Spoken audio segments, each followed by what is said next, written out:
mikrofonu vítám Alenu Hanušovou. Brno dnes hrál s Karlovými Vary, vyhrál 80-59, jak se ti zápas líbil? Zápas se mi moc nelíbil a podle mě ani divákům, protože to nebyl z těch atraktivních zápasů.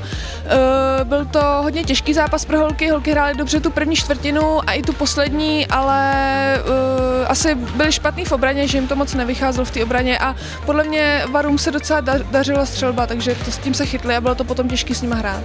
Pojďme k tobě. Zranila se z úvodu sezóny, tak jak ty s tebou vypadá a kdy se budeš vracet na palubovky? Tak já jsem vlastně v pátek měla už vlastně takový první trénink naplno, takže doufám, že už třeba ve středu budu připravená na zápas, i když prostě nepočítám s tím, že bych nastoupila, ale budu prostě připravená na zápas a budu prostě schopná už hrát.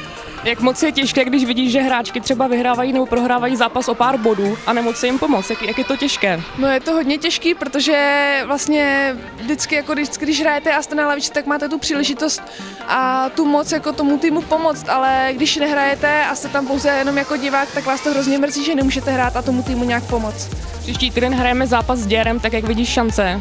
A vůbec jak vidíš, co říkáš na vývoj Euroligy? Máme zatím jenom jedinou výhru v Eurolize. Tak vývoj jako pro nás určitě nehovoří moc dobře, protože máme jenom tu jednu výhru s tím Krakovem, ještě k tomu doma, takže to bude pro nás hodně těžký a ještě k tomu nás čekají všechny zápasy skoro venku, ale my se s holkama určitě nějak prostě sejme a pokusíme se vyhrát každý zápas, co půjde. Blíží se Vánoce, tak prozrať, jestli už máš dárka, jak se vůbec těšíš?